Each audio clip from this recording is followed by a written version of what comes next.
안녕하세요. 올해 34살, 결혼한 지는 올해로 5년 차를 맞는 여자입니다. 아직 맞벌이를 하고 있고요. 원래는 결혼하고 1년만 지나서 곧바로 이세 계획을 가질 생각이었는데 안타깝게도 그게 생각처럼 잘 되지는 않았습니다. 결국 병원까지 가서 검사를 받아봤는데 저나 남편이나 둘 중에 한 명이 문제가 있는 건 아니었어요. 그렇다고 두 사람 다 문제가 있는 건 더더욱 아니었고요. 별다른 원인 없이 잘 안 되는 상황인데 나중에 가서 시험관까지 도전해봤다가 그 과정이 너무 힘들고 그래서 무리하지 않고 그냥 마음 편히 갖고 살기로 했어요. 저희가 앞으로 몇 살이 되던 간에 자연스럽게 아이가 찾아오면 그렇게 엄마 아빠가 되는 거고 그게 아니라면 그냥 이대로 둘이서 즐겁게 딩크로 살기로 결정했습니다. 그래서 저도 여지껏 경제활동을 이어가게 되었네요. 본의 아니게 시작한 딩크 생활이다 보니 솔직하게 말해서 아쉬운 점이 많아요. 어디 남편이랑 데이트라도 하러 나갔다가 아이랑 함께 외출 나온 다른 부부라도 마주치게 된다면 안타깝고 한편으로는 부럽기도 했습니다. 아이가 하루가 다르게 커가는 모습 보면 그게 얼마나 행복할지 혼자서 속으로 상상한 적도 많아요.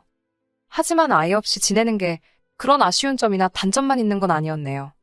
장점도 분명히 있더라고요. 결혼 5년 차인데도 신혼 때랑 별 다를 점이 없고요. 남편과 계속 연애 중인 기분이 들 때도 있어요. 주변에 아이 가지고 있는 지인들이 육아가 너무 힘들다 죽는 소리 할 때도 저한테는 배부른 소리처럼 들릴 때도 있지만 반대로 그 지인들은 애 없이 사는 저희를 보면서 부러워할 때도 있더라고요. 그리고 하나 더 굳이 이야기를 하자면 경제적으로 여유가 넘친다는 거예요. 애초에 저나 남편이나 벌이가 그래도 중간 이상은 간다고 할 정도로 괜찮게 벌고 있는데 거기에 둘이 같이 벌고 있으니 휴가 때 남편하고 날짜 맞춰서 매년 해외여행도 다니고 있고 소비를 하는 데 있어서만큼은 크게 걱정을 해본 적이 아직은 없네요. 결혼 5년 차인데도 남편과 연애하는 기분이 든다고 할 정도로 남편과는 아무런 문제도 없는데 제가 이런데 사연을 보낸 이유는 따로 있습니다. 벌써 왜인지 알고 계실 분들도 계실 것 같네요. 남편하고는 아무 문제 없지만 시댁하고는 그렇지 않거든요. 매일같이 챙겨 듣는 건 아니지만 가끔 사연을 찾아 듣고는 하는데 다른 분들이 이미 보냈던 사연만큼은 아닐 수도 있지만 저희 시댁도 둘째가라면 서러울 정도거든요. 시어머니나 시누나 둘이서 꿍짝이 엄청 잘 맞습니다. 저도 딸이고 제 동생 부부 입장에서 보면 저도 똑같은 시누일 테지만 가끔 두 사람은 제 상식을 벗어날 때가 있습니다. 시어머니나 시누나 제가 볼 때는 50보 100보이기는 한데 특히 시누와의 마찰이 잦았습니다. 아직도 결혼을 하지 않은 시누는 남편보다 3살 아래 동생인데 저는 남편하고 4살 차이다 보니 굳이 따지자면 제가 손윗사람이긴 하지만 신우가 저보다 1살 언니예요. 제가 신우보다 손윗사람이라고 해서 신우한테 어른 대접을 받으려고 갑질을 한다거나 신우를 저보다 한참 아래로 본다거나 해서 그런 건 절대 아니에요. 제가 저를 스스로 어른스럽다고 칭하기에는 조금 그런 부분이 없지 않아 있는데 신우의 경우는 정말 저보다 1살 많다는 느낌이 전혀 들지 않을 정도로 어른스럽지 못합니다. 이러나 저러나 신우가 시댁에서는 막내이기도 하다 보니 시부모님이 응석바지로 키워 저런다는 남편의 설명이 있었지만 여전히 신우라는 사람이 이해가 가질 않는 부분이 한두 가지가 아니에요. 저랑 남편이 반반 결혼을 한 건 아닙니다만 남편이 저보다 사회생활을 한 기간도 길고 회사도 더 좋은 회사를 다니기 때문에 이미 모아놓은 돈에서부터 차이가 있었어요. 하지만 그렇다고 해서 제가 꼴리는 결혼을 한 것은 아닙니다. 모아놓은 돈에 차이가 있다 보니 똑같이 반반 결혼을 하려면 제가 친정의 손을 빌리거나 아니면 어디서 대출을 받아오거나 해야 했습니다. 경제권은 결혼 후에도 각자 벌이는 알아서 관리하고 생활비나 적금, 공과금 같이 공동지출을 해야 하는 부분에서는 정확히 절반을 갈라서 하기로 했고 나머지 돈은 각자 알아서 관리를 하기로 했거든요. 그러니 대출을 받건 친정의 손을 빌려 돈을 더 마련해 오건 간에 액수를 똑같이 맞추고 제가 매달 갚아나가면 되는 부분이기는 했는데 남편도 동의한 부분인데 여러모로 생각해봐도 어차피 결혼해서 부부가 될 텐데 네 대출이니 내 대출이니 서로 따질 이유가 없다는 생각을 갖고 있었어요. 은행에서 돈을 빌리나 친정손을 빌리나 이자면에서 조금 차이가 있다 뿐이지 원금을 갚아야 하는 사실에는 변함이 없었으니 조금 애매한 부분도 있었습니다. 사실 끽해봐야 결혼 전 남편이 아무리 사회생활을 오래 했다 쳐도 그 기간이 10년이 넘고 그런 건 아니었어요. 저 또한 결혼 당시에는 4년차 직장인이었는데 두 사람 모아놓은 돈을 합친다고 해도 자가로 집을 구하는 데에는 돈이 많이 모자란 상황이었지요. 그러니 결국 제가 돈을 남편이 가지고 있던 만큼 해온다 해도 거기에 추가로 남편과 제가 더 대출을 받아 집을 구해야 하는 상황이었어요. 제가 직장 생활을 처음 시작하게 되었을 때 출퇴근 거리가 상당해서 회사 근처에 자취를 해야 하나 고민을 하던 와중에 친정부모님께서 다른 데 신경 쓰지 말고 돈이나 열심히 모으라고 하시며 두 분 노후자금을 털어서 회사랑 가까운 곳에 전세로 집을 얻어주셨거든요. 실제로 친정부모님 덕분에 회사 다니는 내내 그 집에서 먹고 자고 하면서 돈을 많이 아낄 수 있었고요. 노후자금을 털어서 해주셨던 것이니만큼 당연히 그 돈은 제가 결혼을 하거나 아니면 뭐 돈을 엄청 잘 모아서 제 집을 구한다거나 하면 당연히 친정부모님께 돌려드리기로 되어 있던 돈이었어요. 그러다 생각한 게 당장 여기저기서 돈 끌어모아다가 신혼집을 구해 시작하는 것도 방법이겠지만 어차피 둘 다 대출을 받아야 하는 상황에 그렇게 할 필요가 뭐가 있겠냐 싶어서 제가 살던 그 집에서 일단 신혼살림을 차리고 돈을 모아서 집을 구해 나가기로 결정을 했습니다. 아직 친정부모님이 완전히 은퇴를 하셨던 상황도 아니었고 저한테 집을 얻어주신 뒤에도 쭉 경제활동을 해오셨다 보니 당장 돈이 급할 곳은 없다고 하시며 흔쾌히 그렇게 할 수 있게 허락을 해주셨거든요. 그리고 그 덕에 저희가 3년 더 열심히 아끼고 모아 결혼 전에 모아둔 돈까지 합쳐 재작년에 자가로 집을 구해 이사를 나갈 수 있었어요. 그러니 당장 결혼할 때 남편이 모아놓은 돈이 더 많았다 할지라도 굳이 따지고 본다면 갚아야 할 대출이자를 아낄 수 있게 한 건 순전히 친정부모님이 구해주셨던 제 전셋집 때문이나 마찬가지였다 보니 반반 결혼한 거나 마찬가지라고 할 수 있을 정도였거든요. 그런데 시어머니나 신우 입장에선 전후사정 그런 거는 상관할 필요 없는 일이었고 당장 모아놓은 돈 액수만 가지고는 차이가 나다 보니 결국 그걸 빌미로 이런저런 이야기가 나오게 되었습니다. 그래서 결혼할 당시에 시어머니가 당장 우리 아들이 돈을 더해간다며 2천만 원 정도 되는 예단 및 현금을 요구해 오셨는데 그 부분은 남편이 중간 역할을 잘해준 덕분에 어찌어찌 잘 넘어가게 되었습니다. 그런데 문제는 신우였어요. 사실 2천만 원치 예단이 누구 집에서 키우는 개 이름도 아니고 액수가 상당하잖아요? 그 액수를 부른 과정에서 그게 시어머니 혼자 그런 게 아니고 신우도 한몫 얻은 게 있던 것 같더라고요. 남편이 시어머니는 설득을 했지만 신우는 또 그렇지 않았나 봅니다. 당장 신우가 결혼식 때 자기가 입고 갈 옷이 없다며 저한테 흰색 원피스랑 이런저런 옷들 사진을 주르륵 보내더니 자긴 옷이 이런 것밖에 없으니 결혼식 때 흰 옷을 입고 참석을 해야겠다며 난리법석을 떨기 시작했던 거예요. 당시 신우 나이가 30이었는데 사회생활을 안 하는 것도 아닐 텐데 설마 진짜 흰색 옷만 가지고 있어서 그랬겠나요? 당장 저한테 받아낼 거라 생각했던 그 예단들을 못 받게 되니 대놓고 시위를 하고 있다는 사실은 안 봐도 비디오나 마찬가지였어요. 여태까지 우기면 다 자기가 원하던 대로 됐던 신우였으니 암만 남편이 설명을 하고 마음을 돌리려 해봐도 신우는 오빠 결혼을 빌미로 저한테 뭐라도 받아내고 싶은 마음뿐이었나 봅니다. 남편은 설득을 하다 안 되니 제가 사준 걸로 하고 자기 돈으로라도 사줘야겠다는 식으로 일을 해결하려고 했어요. 제 입장에선 그게 올바른 해결 방법이라는 생각이 들지는 않았는데 워낙에 응석바지라서 한번 고집부리면 여관에선 꺾지 않는다고 하기에 울며 겨자 먹기로 신우와 백화점에 가게 되었습니다. 그런데 신우가 자기가 이미 벌써 골라놓은 게 있다고 하면서 이 매장 저 매장 돌아다니면서 앞장을 서더라고요. 저희 결혼식 올릴 때가 늦여름이긴 해도 많이 더울 때였는데 외투에 가방이며 신발까지 해서 이것저것 집어온 걸 계산해보니 500만 원이 훌쩍 넘어가 버리더라고요. 남편도 저보는 앞에서 신우가 어떻게든 한몫 챙길 욕심 부리는 게 쪽팔렸는지 결국엔 신우한테 이게 뭐 하는 짓이냐며 백화점에서 둘이서 대판 싸우기 시작했고 앞만 봐도 신우가 물러날 기미가 안 보여서 두 손 두 발 다 들고 100만 원치 옷 한 벌 뽑아주고 끝났네요. 여기서 끝났더라면 참 좋았겠지만 결혼식 당일날 같이 들고 갈 가방이 없어서 그랬다는 헛소리와 함께 결혼식장에 기어이 흰색으로 쫙 빼입고 나타난 신우를 봤을 땐 정말 정신이 아찔해지더라고요. 아침 일찍부터 신우랑 같이 스튜디오 가서 메이크업 받고 머리도 하고 왔을 시어머니가 신우 꿍꿍이를 모를 리도 없었을 테고 말릴 시간도 충분했을 때 싶었지만 노발대발하는 남편을 두고 저한테 그러니까 결혼 2번 하는 것도 아니고 1번 하는 건데 사달라는 거 사줬으면 이런 일이 없었겠지 않았냐고 제 탓을 하는 모습을 보고 남편이 잘 설득을 해서 넘어갔다지만 시어머니도 신우와 별반 다를 게 없이 한통속이라는 걸 새삼 느끼게 되었습니다. 결혼식 날에 시어머니나 신우랑 싸울 생각도 없었고 남편이 저 대신 싸우려고 하길래 그냥 괜찮다 말하고 결혼식은 결국 그렇게 끝이 나고 말았네요. 그래도 웨딩 촬영을 해준 업체에서 센스있게 신우가 최대한 화면에 안 나오게 편집을 해서 보내주셨고 앨범 사진도 어떻게 편집을 잘 해주신 덕분에 당장 결혼식 때는 어쩔 수 없지만 앨범이나 영상 보면 신우가 눈에 걸린다거나 하지는 않아 다행이었어요. 저도 이걸 그냥 넘어갈 생각은 아니었고 신우가 결혼을 하게 된다면 저도 똑같이 흰색으로 위아래 맞춰서 가겠다 다짐을 했는데 결혼 생활 5년 하는 동안 신우가 35 먹도록 결혼을 못할 거라는 건 생각을 하지 못한 부분입니다.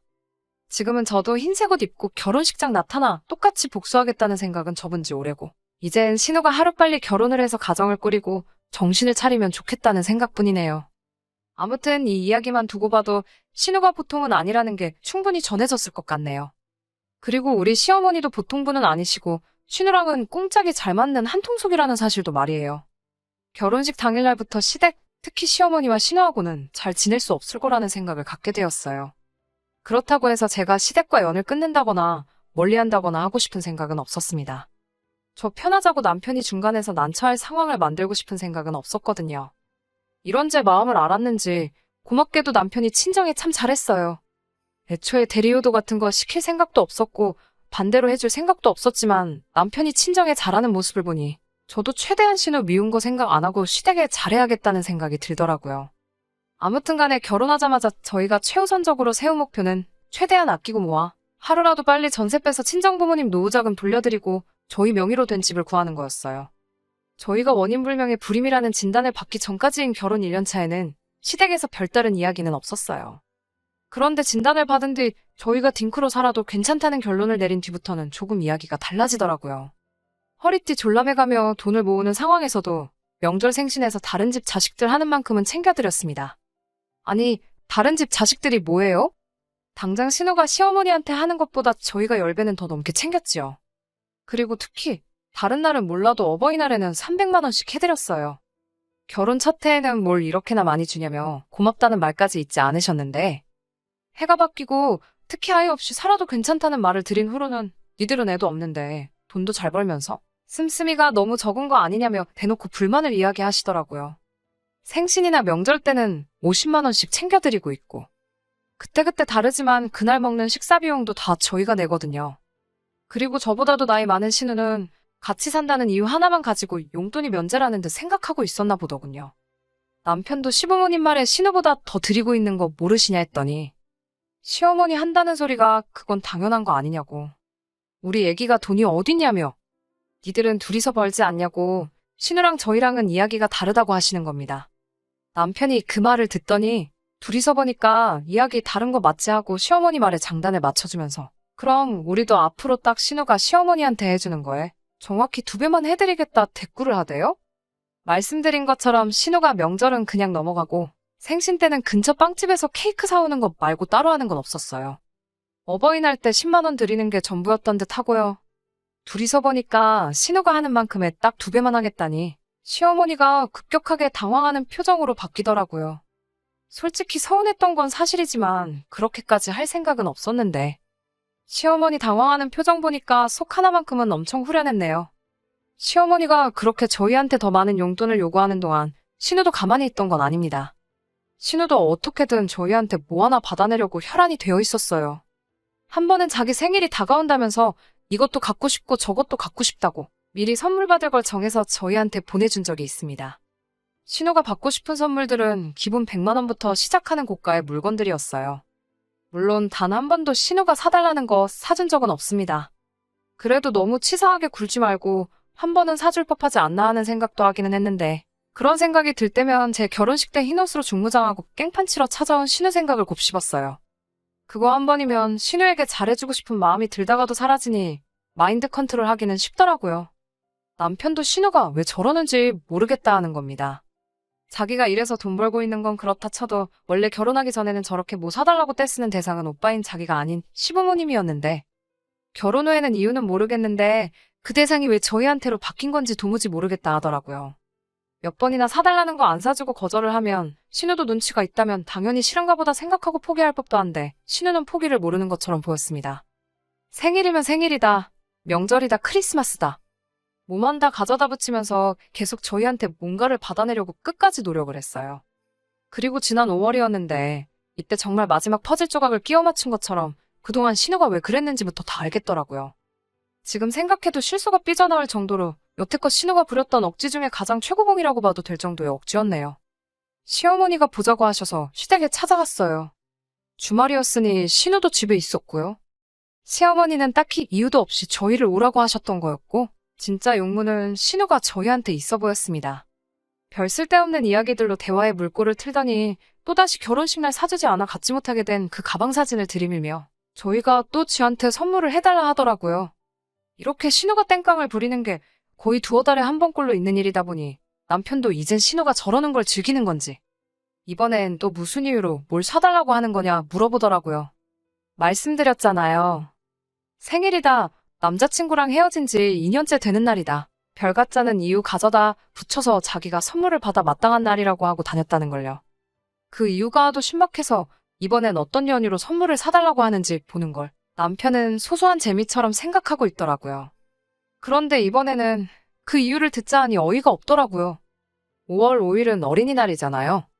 어린이날 선물로 300만 원짜리 명품 가방을 사달라는 겁니다. 올해 35인 신우가요. 심지어 저보다 한 살 많은 신우가 이번엔 어린이날 선물을 사달라니 제정신인가 싶대요. 남편도 가짜는 이유 가져다 붙이는 신우 반응을 보는 게 재밌었나 본데 35 먹고 어린이날 선물을 바라는 게 어이없었나 봅니다. 남편이 네 나이가 몇인데 어린이날 선물을 달라는 거냐고 물으니 신우가 대답을 하기 전에 옆에 있던 시어머니가 그 말을 가로채더라고요. 우리 막내가 애기가 맞지? 뭐 틀린 소리 한 거 있냐며. 아직 시집도 안 가고 엄마 품 떠나지 않고 꼭 붙어있는데 그게 어린이가 아니면 뭐냐 하시더군요. 거기서 끝났으면 그냥 딸이 너무 예쁜가 보다 하겠는데 생각해보니 열이 받는다면서 저희한테 갑자기 노발대발 성질을 부리기 시작하신 거예요. 어차피 니들 둘 사이에 애도 없는데 신우가 너네 애라고 생각하고 그깟 선물 하나 사주면 어디가 덧나냐면서. 어차피 애 없이 살며 둘이 돈도 잘 버는데 니들 버리면 그깟 가방 하나 껌값이나 마찬가지 아니냐고 하더군요. 그러더니 화살이 저한테로 다시 돌아와서 별같자는 변명을 대며 예단 준비 안 해왔을 때부터 알아봤다고. 그때 시원하게 신우 위아래로 쫙 빼주고 들고 다닐 가방도 해줬으면 저러겠냐고. 새언니한테 뭐 아무것도 못 받아서 저러는 건데 이쯤 되면 져주고 하나 사주면 어디가 덧나냐고. 제가 가정에 불화를 일으키고 있는 거나 마찬가지라 하시더군요. 솔직히 시어머니 말이 무슨 생각으로 하시는 말인지 하나도 이해가 가질 않았고 어이가 없어서 말문이 막힐 정도였어요. 당장 자기보다 나이 어린 새언니라고 저한테 언니, 형님 해가며 손윗사람 호칭 쓰는 것도 아니고 자존심이라도 상하는지 저기요라고 부르는 신우였는데 뭐 사줄 때는 제가 새언니가 되어야 한다는 건지 그냥 있으면 이거 평생을 두고 계속 잔소리를 듣겠다 싶어서 저도 그동안 쌓인 악감정 쏟아내며 한바탕 하려던 찰나에 남편이 저를 막아서더니 신우한테 옷 갈아입고 나오라고 백화점으로 가자고 하고 상황을 종료시켰습니다. 그리고 결국 신우 데리고 백화점에 가서 신우가 5년간 노래를 부른 그 명품 가방을 사주게 되었어요. 열이 너무나도 많이 받는 상황이었지만 남편이라면 뭔가 생각이 있어서 그랬을 거라는 믿음이 있어서 신우한테 가방을 사준 이유에 대해서 따로 묻지 않았습니다. 신우는 눈치도 없이 그 상황에서 이제 가방을 받았으니까 다음에는 구두를 받아야겠다며 다음번 어린이날에도 잘 부탁한다는 소리를 짓거리더라고요. 남편도 질렸는지 저한테 별다른 설명을 하진 않았고 어버이날 때도 그냥 시댁 찾아가지 않고 넘겨버리더군요. 설명을 해주면 좋았을 텐데 딱히 말이 없었기도 하고 기분도 많이 안 좋아 보여서 그냥 믿고 있기로 했어요. 그렇게 2주 정도 더 지나고 나서 남편하고 집에서 쉬고 있던 와중에 시어머니한테서부터 저에게 연락이 왔습니다. 평소와는 다르게 전화해서 제 눈치를 보는 게 느껴질 정도로 나긋나긋한 목소리로 전화를 하시더라고요. 그러더니 물어보는 게 어버이날 때 매번 보내주던 그거 있지 않냐며. 근데 이번에는 그게 안 들어왔다고. 뭔가 착오가 있던 거 아니냐며 한번 확인해달라 하시는 거예요. 저도 어찌된 영문인지 친정에는 벌써 보냈던 상황이니 알아보겠다 하고 전화를 끊으려는데 남편이 전화기를 채가는 겁니다. 그러더니 어머님한테 말하길 그거 벌써 드렸는데 기억 안 나시냐고 하는 겁니다. 그거 지난번 찾아갔을 때 드렸지 않냐고. 잘 기억이 안 나시면 신우 옷장 한번 열어보시라 하더군요. 시어머니 드릴 어버이날 용돈으로 신우 어린이날 선물을 사줬다 하는 겁니다. 신우 애 취급하는 거 어머님밖에 없지 않냐고. 암만 우리가 자식 없이 살아간다고 쳐도 내 아내보다 나이 많은 남매이자 어머니 자식을 내 자식 대하듯 하는 건 말도 안 되지 않냐 하대요. 그런데 한편으로는 신우가 갖고 싶은 가방을 못 받고 마치 7살 먹은 애 마냥 우리한테 사달라 조르고 있는 신우의 모습을 보는 어머니 모습이 너무 안타까워 보였다고 하더군요. 그 순간 우리가 신우를 우리 애라고 생각해서 갖고 싶은 걸 사줄 생각은 없지만 자식된 도리로 어머니 기쁘게 할 방법은 있겠구나 싶었답니다. 그래서 그 길로 신우를 백화점에 데려가 어버이날에 어머님에게 드리려고 했던 300만 원을 가지고 원하던 가방을 사줬던 거라고요. 어머니는 인정 안 하시고 있지만 저희 날은 반반 결혼해서 각자의 안가에도 똑같이 하고 생활비도 똑같이 내고 있기에 공평해야 하니 자기가 더 드릴 수 있는 건 없다 하더군요. 그나마 신우 가방 사주고 9천 원이 남았는데 그마저도 신우가 백화점에서 우동이 먹고 싶다고 해서 우동 먹이느라 9천 원마저 써버렸다고. 그래서 땡전 한 푼 드릴 게 없다 말하고 전화를 끊어버리대요. 그제서야 남편이 저한테 아무 말 하지 않고 신우 데리고 나가 그 가방을 기어이 사줬던 이유가 뭔지 알겠더라고요. 그리고 저도 참, 왜 그걸 사주냐고 꼬치꼬치 캐묻고 바가지 긁을 수 있었던 건데 믿고 아무 말도 안 하길 잘했다는 생각이 들었습니다. 시댁하고 문제가 있다고 했는데 막상 이렇게 사연 다 적고 나니까 남편이 중간에서 잘해주고 있는 것 같아요. 좋은 배우자 만나 결혼 잘했다는 확신이 들기 시작하네요. 그냥 이대로 남편만 믿고 남은 인생 행복하게 살아가려고요. 안녕하세요. 한 달도 안 돼서 이렇게 후기를 보내도 되나 싶네요. 별건 없고 재밌는 일이 있어서 이렇게 후기를 보내봤습니다. 다름이 아니라 신우 가방 때문에 시어머니 어버이날 용돈 안 드리고 나서 시댁과 조금 서먹서먹해지기는 했어요. 시어머니가 저한테 따로 전화를 걸어서 너는 네 남편이 그러면 옆에서 뜯어말렸어야지 듣고만 있었냐고 뭐라고 했는데 이 이야기를 남편에게 했더니 어머니 또 그런 걸로 며느리한테 전화했다간 그나마도 보내드리는 용돈도 드릴 수가 없다고 딱 잘라 말해줬네요. 덕분에 서먹서먹해져서 시어머니를 따로 만나거나 하는 일은 없었는데 바로 얼마 전에 시어머니가 먼저 연락을 해오셨어요. 언제까지 남처럼 지내려고 그러냐며 당신도 너무했던 것 같으니 이제 그만 풀자고 해주시는 덕분에 만나게 되었습니다. 남편 말은 다음 달 말이 어머님 생신이니 그것 때문에 저러시는 거라 하는데 뭔들 어쩌겠어요? 언제까지 연 끊고 지낼 필요도 없는 거 아닌가 싶고 그래서 오랜만에 외식이나 같이 하려고 시어머니랑 만났어요. 신우도 식사 자리에 같이 나왔는데 두 사람 만나고 나서 웃음 참느라 아주 진을 뺐네요. 일부러 눈치챈 내색은 하지 않았는데 신우가 5년에 걸쳐 졸라내 어머님 어버이날 드릴 돈으로 사줬던 그 가방 있잖아요. 그 가방을 어머님이 들고 나오시더라고요. 신우는 예전부터 자주 매던 가방 들고 나왔고요. 신우가 계속 흘끗거리며 어머님 가방이랑 저를 번갈아 가면서 보는데 딱 보아하니 저희한테 돈 받기는 글른 것 같고 환불도 못 받을 것 같으니 그 가방을 어머님이 갖기로 결정을 했는가 봐요. 그렇게 신우 하나 사주라더니 막상 본전 생각하니 많이 아쉬우셨나 봐요. 아무튼 신우 눈에서 레이저빔이 나갈 것 마냥 가방에서 눈을 떼지 못하는데 그런 모습을 저한테 몇 번 들켜서 밥 먹다 말고 몇 번이나 새어나오는 웃음 참느라 아주 고생을 했네요. 적고 나니까 후기라고 할 만한 것도 없네요. 다른 건 모르겠고 신우도 빨리 결혼해서 가정 꾸리고 철 좀 들었으면 하는 생각뿐이에요. 그럼 저는 이만 다시 인사드리겠습니다. 사연 들어주셔서 감사합니다. 끝까지 들어주셔서 감사합니다. 오늘의 사연은 여기까지입니다. 구독과 좋아요, 알람 설정 부탁드리고 더 좋은 사연으로 다시 찾아뵙겠습니다. 감사합니다.